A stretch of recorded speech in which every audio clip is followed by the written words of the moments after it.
Okay, I'm Mike Tucker. I was one of the special effects technicians on Red Dwarf from Series 2 onwards.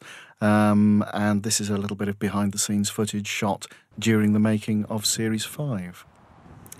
Right, well, this is the special effects department as it was, now demolished, sadly.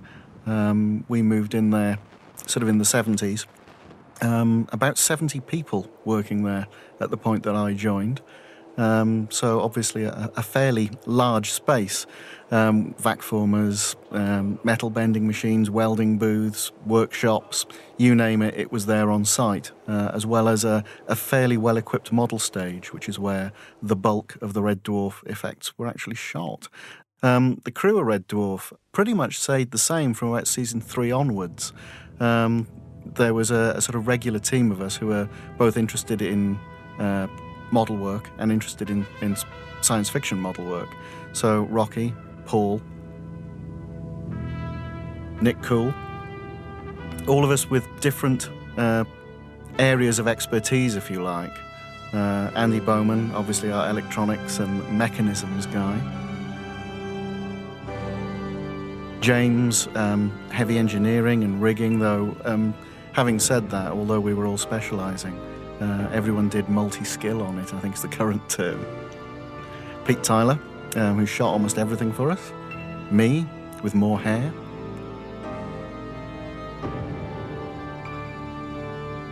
And this is Peter Ragg, who was the visual effects designer on all series of Red Dwarf that we handled.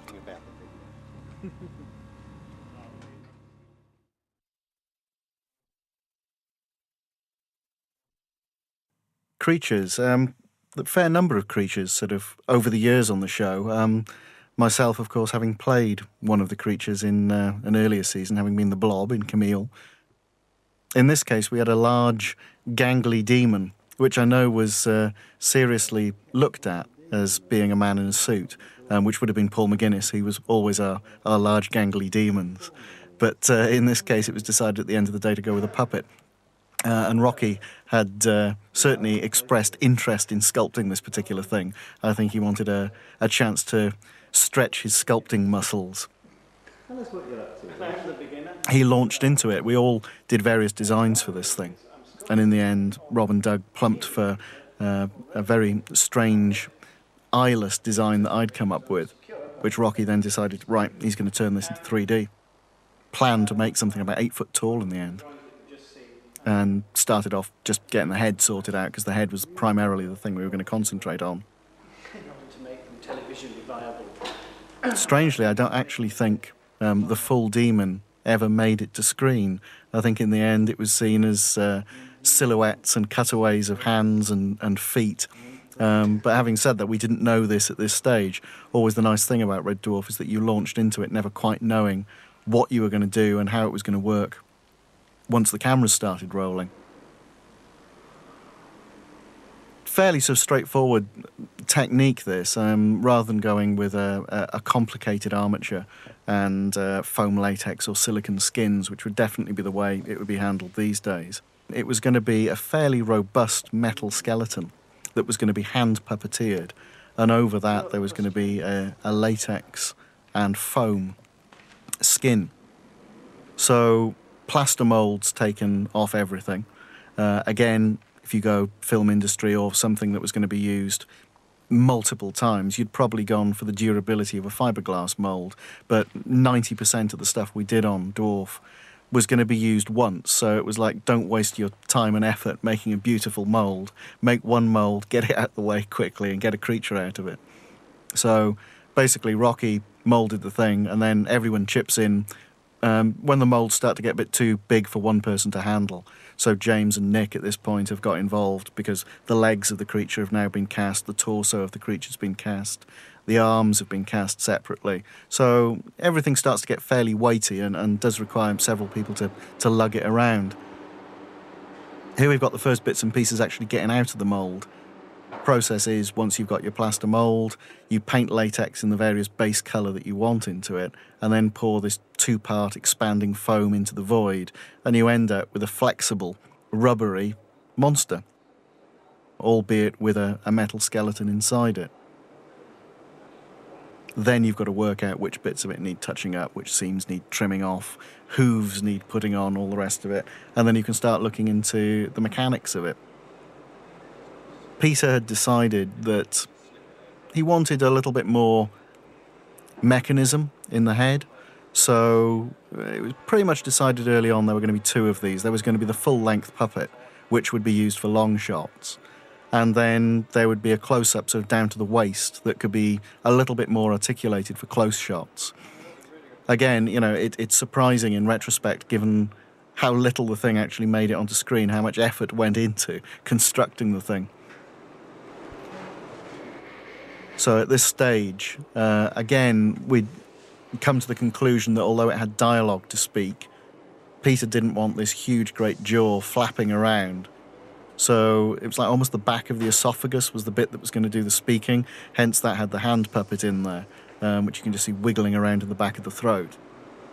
Whereas the main jaw opening was done by pneumatics. So again, you're working across the various skills in the team here, in that you've got Rocky doing the sculpting. I think Paul sculpted the back of the throat. Then James and Nick moved on to the mechanics of the thing. Again, sort of in the workshop here, you can see various trappings of old Red Dwarf spacecraft and things in the back of shot. It was Justice World perched on top of a cupboard back there. And wherever possible, keep it simple. Instead of making a mechanism that would raise the thing out of the pit in the floor, we decided it would be James lying under the set and he'd just lift the thing up on cue. I think we'd established from Mel that his set wasn't going to be a huge distance off the floor. It was only going to be 3 or 4 feet. So having James lying on his back and lifting the thing through shot was probably the simplest and cheapest way of doing it.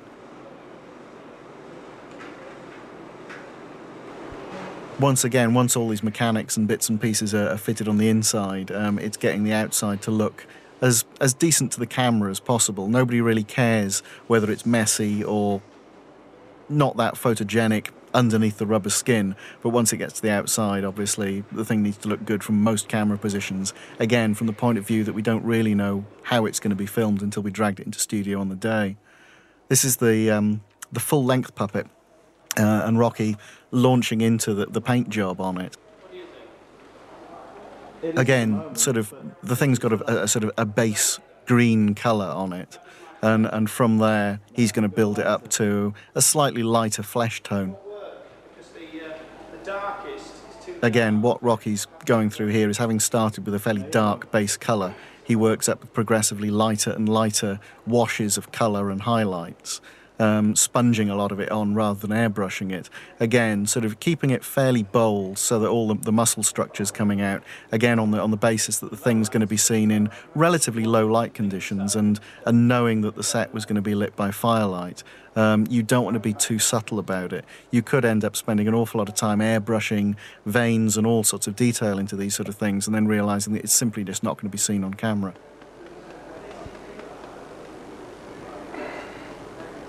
It's quite a theatrical technique, but it does get across quite bold statements on camera very, very quickly. And of course, having done the full-length puppet, he had to move across to the half-scale puppet and make sure that two things are painted the same. And that's all recorded. I'm just faking. Rocky Alan Marshall, in close-up, admits I'm just faking. I'm faking this organism. As always with Red Dwarf, we tended to work quite late into the evenings, and it tended to be the Dwarf team were there on their own, both evenings and weekends. So it got quite good for us. So we sort of worked as a very good team, as well as the sort of the creatures. We've also got a fair number of hand props within Red Dwarf. Hand prop possibly being very appropriate for this particular one. This was Crichton's hand that got pulled off in the Terraform show, and then it has to run around on its own, goes into Red Dwarf, looks around, goes to find Lister. So there were various versions of this made. There was the version that was actually pulled off Robert's fake arm as Crichton. There was the mechanical version, which could be puppeteered and could do all these gross movements, eyeball blinks, hand fiddles, all the rest of it. And then there was a fully mechanical version, sort of, that was just like set going and set scurrying through the studio. That one was literally sort of have somebody in the go position to turn it on, and then somebody in a position to catch it as it scurried out of the set.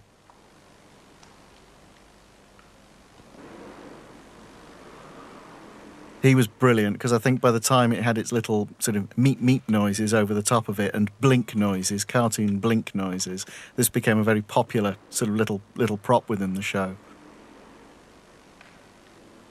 Paul tended to handle a lot of the sort of electronic devices that were done on Red Dwarf, the side scans and stuff like that. This was from the holoship communicator, so he's worked out a basic shape of the thing. He's done a pattern in wood, vac formed over that to give you a hollow plastic shell, and then that's going to handle all the sort of, or house all the batteries and the LEDs. Again, quite a lot of work went into the flashing light props. By comparison, the robot arm, skeletal arm of Crichton, was based around an angle poise lamp. So where possible, we were doing stuff very, very fast. The syringe, again, used in a couple of series. Andy made a really clever mechanism here whereby all the liquid actually in the sort of the glass barrel went back into the handle. So that ended up being used sort of a couple of series running. Model work within Red Dwarf, I think, was the thing that really sort of came into its own in Series 3 when Starbug and the Starbug hangar and all the rest of it started off, and then increased with the number of spacecraft we were doing from there on. This inevitably started with us heading out to Hamleys or Beatties or somewhere like that and buying hundreds of pounds worth of Japanese robot kits and tank kits, and then explaining to the slightly bemused sales assistant that we weren't going to build the models at all. We were just going to take all the bits and stick them onto models that we'd made ourselves. We did start each series knowing that we'd have a variety of dressing that we were going to need, and then sort of divide that up as the scripts came in and the number of spacecraft became established. In this case, the Esperanto was our major spacecraft in Series 5, which was this underwater wreck, which, again, was going to be quite well detailed in scale with one of the smaller Starbugs. And knowing pretty much our camera positions, it was only detailed up on one side. The off-camera side of this thing had no detail at all, just a waste of time and effort on everybody's part to do stuff that's not going to be seen on camera. So it was established fairly early on by sticking camera on it and finding out good camera angles where that was going to be. By comparison, Paul's holoship was going to be seen in a variety of different configurations and from all sides, so he went to an awful lot of effort to make sure that looked good from all angles.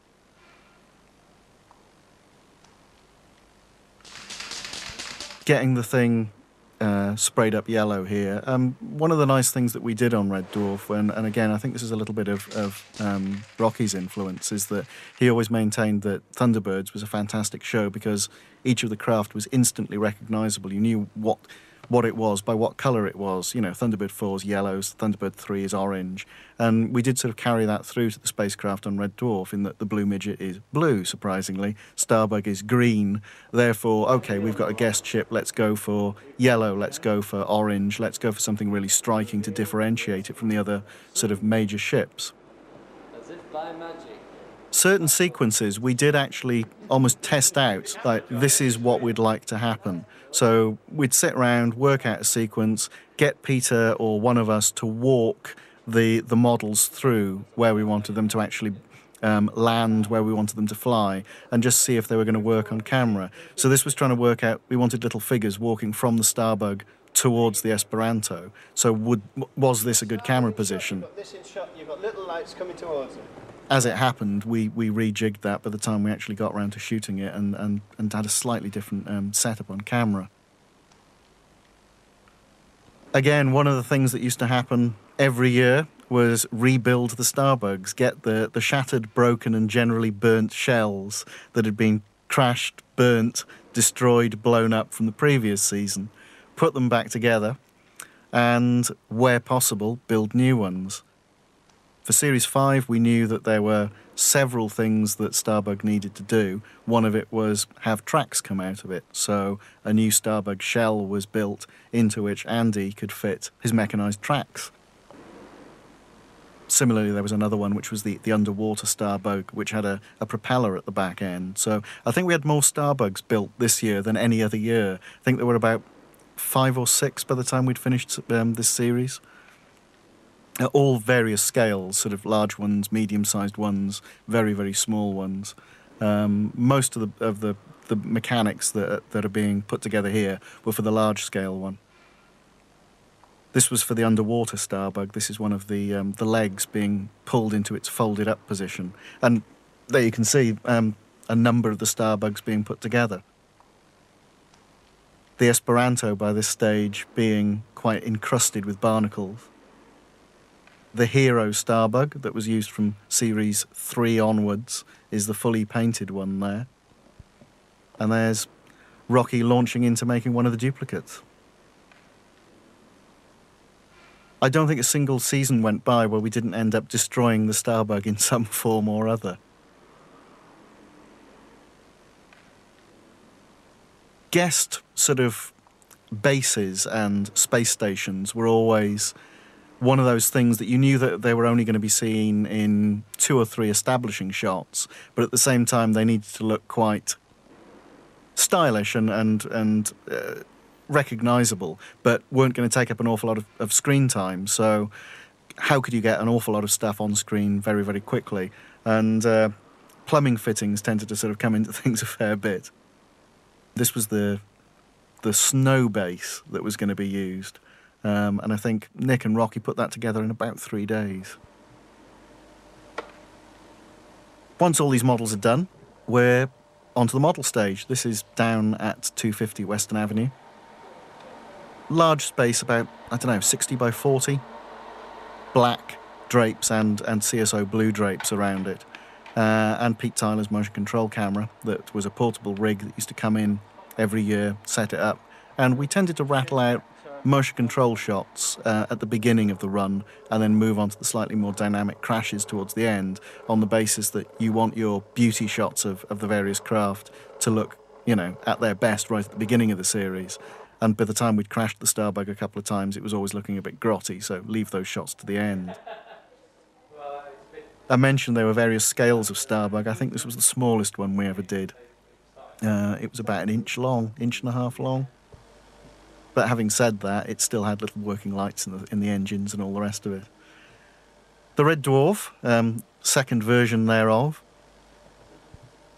slightly smaller than the original model, which had come to a slightly unfortunate end, having fallen off a shelf after being put up there on a forklift truck.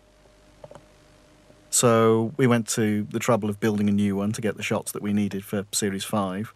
And then, of course, the scripts came in that it was going to be blown up. So having built a new Red Dwarf, we entered the series without one again. All the hangars had been kept in storage since Season 3. So again, one of the first things that you did at the beginning of every series of Red Dwarf, as well as getting out things like the Starbug and the Bazookoids, was drag out the hangars, fix anything that had been knocked off in the interim period, repaint accordingly, and go through all the scripts and find out what new things needed to happen this time. So 2 scales of hangar. This was the large one, the 25th scale hangar, which stood about 8 foot tall when completed. And that tended to comprise the Starbug landing bay and the first couple of feet of the launch corridor, whereas the 50th scale model tended to be the full launch corridor and the exterior of the Red Dwarf again. What we got here is the Dwarf being prepared for its big pyro sequence. As with all sort of pyros that are meant to take place in deep space, to try and give the air of zero gravity, the camera's placed on the floor looking vertically up, and the model is suspended in the ceiling. That meant obviously suspending blacks right across the roof and then dropping a scaffold bar down through those blacks, so we've got something to fit the model onto. All the pyrotechnics are then wired onto it, lines taken up through the black backing, across and back down to the floor again to the firing position. So all the setups on these are fairly time-consuming. But having said that, we were in the lucky position that we had pretty much constant use of the model stage. We weren't like ducking in and out or going back into studio. we were able to sort of schedule our own model filming sort of relatively well, so that once we got all our hero shots in the can, we could get onto the pyro stuff. All of this is shot at very, very high speed. We used a camera called a Photosonics camera that goes up to 2,000 frames a second, and the whine that you hear just prior to the shoot is the camera coming to speed.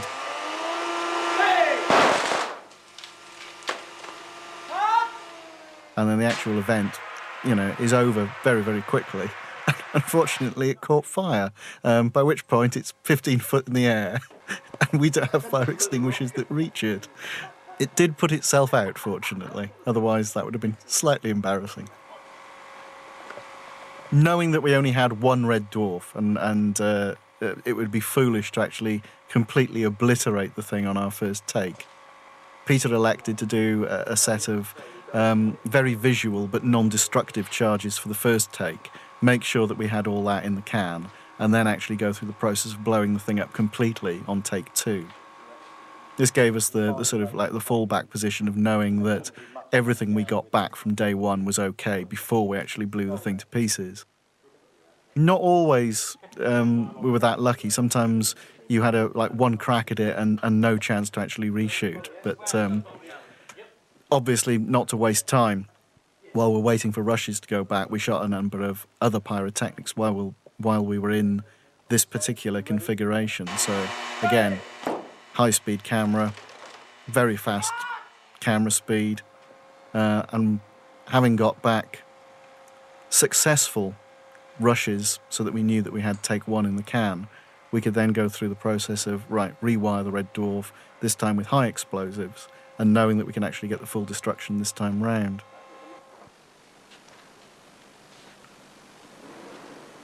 It's always quite nerve-wracking doing these things because there's an awful lot of build-up towards it, and then the event itself is so fast.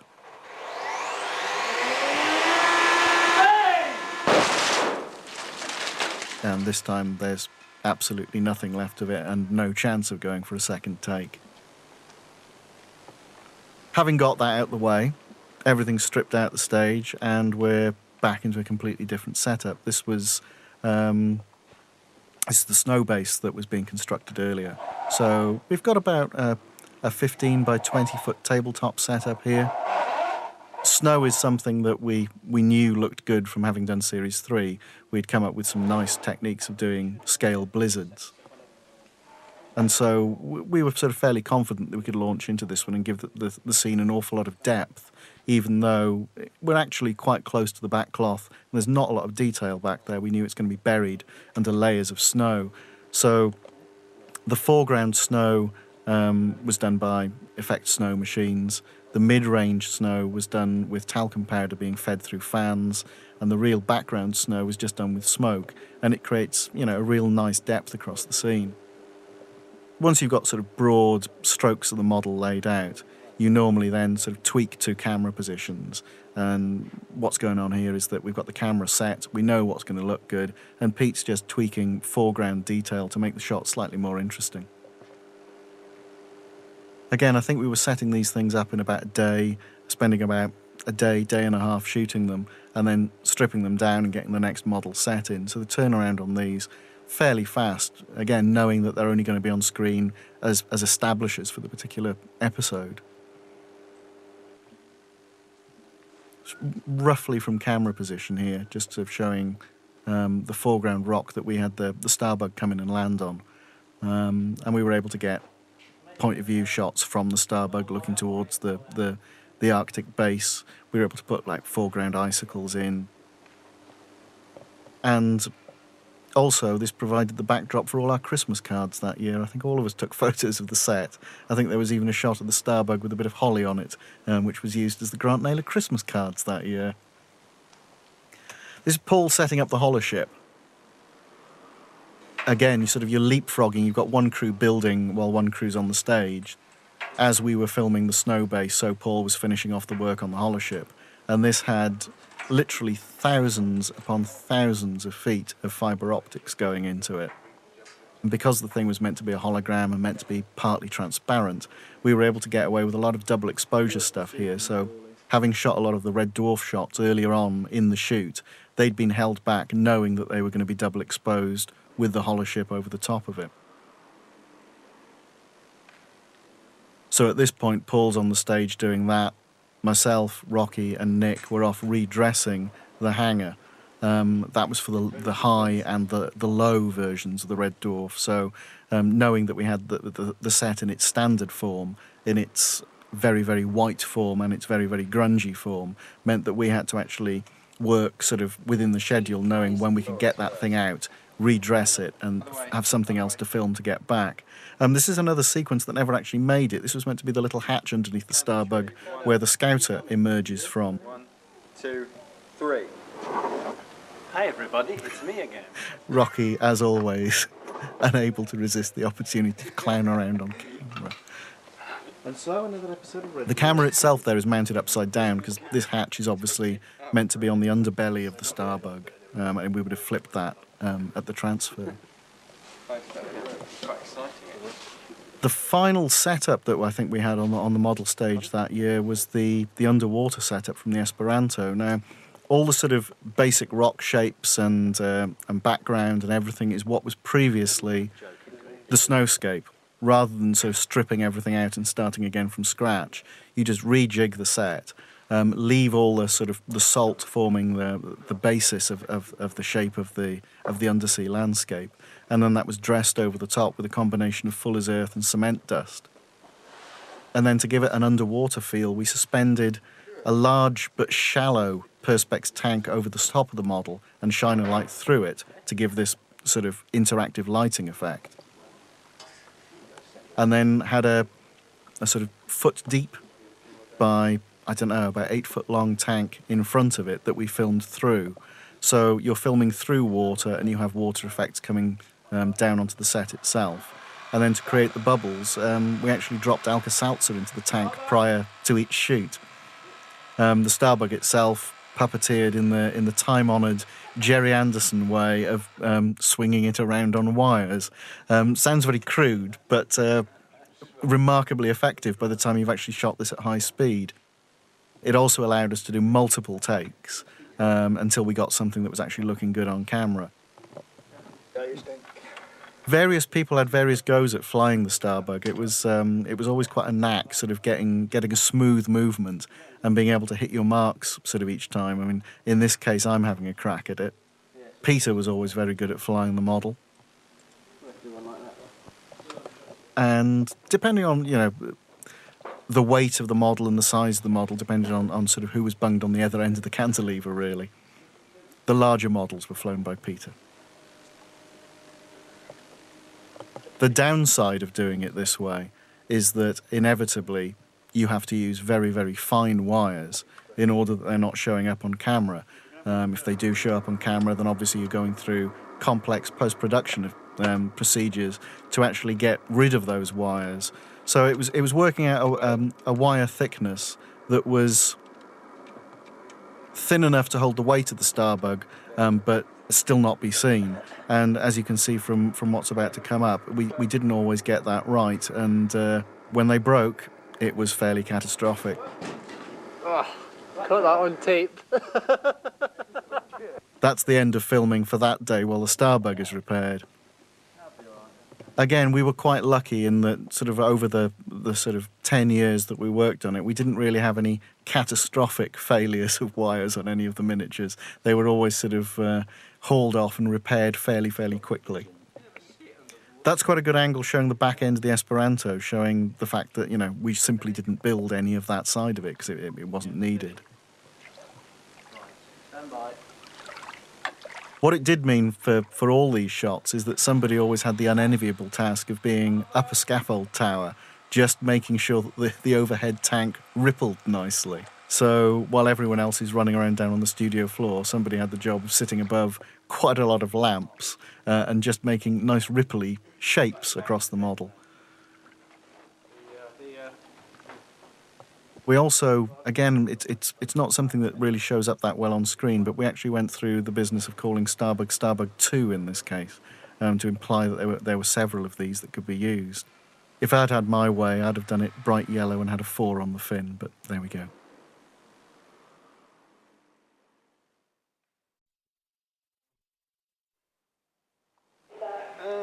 I needed, you see, was an And once instant again, change. just to get Rocky in the picture. This is the number, and we needed it because, well, basically, I needed a wig again. The giant squid never made it onto screen either, and perhaps now you can see why. But for those of It you was in the sort of implied rather than shown in all its glory. But it was thrown together very quickly, and as Rocky's about to demonstrate, where it came from and it came from over here. was the moulds from the head of the demon.